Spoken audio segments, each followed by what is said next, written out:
Hey everyone, welcome back to How to Guide Tech. Today, I'll walk you through using your phone or tablet as a second monitor for your Windows 10 or 11 PC, using free app Spacedesk. It's pretty handy for extra screen space.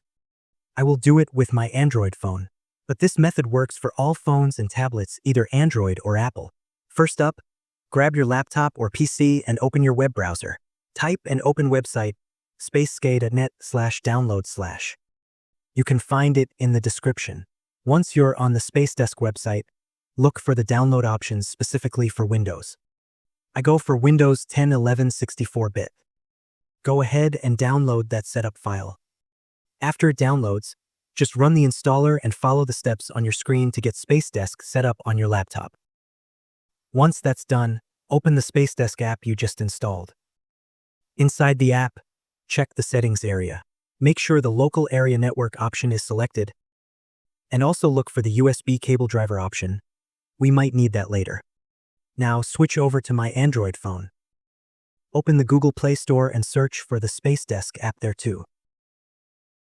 Download and install that app on your phone. When you open the Spacedesk app on your phone, it should automatically find your laptop on the same Wi-Fi network. Just tap on your laptop's name listed in the app, and boom, your phone becomes a second screen. Just so you know, by default, it will just show a copy of your main laptop screen. If you want to use it as extra space, like extending your desktop instead of just mirroring it, that's easy.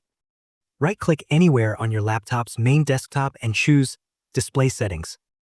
In that settings menu, scroll down to the Multiple Displays option and change it from Duplicate these displays to Extend these displays.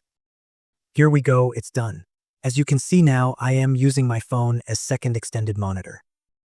By the way, this also works with a USB cable if your Wi-Fi is acting up or you just prefer a wired connection. If you can't connect both devices to the same Wi-Fi, simply plug your phone into your laptop using a USB cable. Once everything's connected via USB, the setup should work just the same.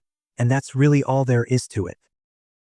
If this video helped you out, giving it a like and subscribing to How to Guide Tech really supports the channel. Thanks for watching.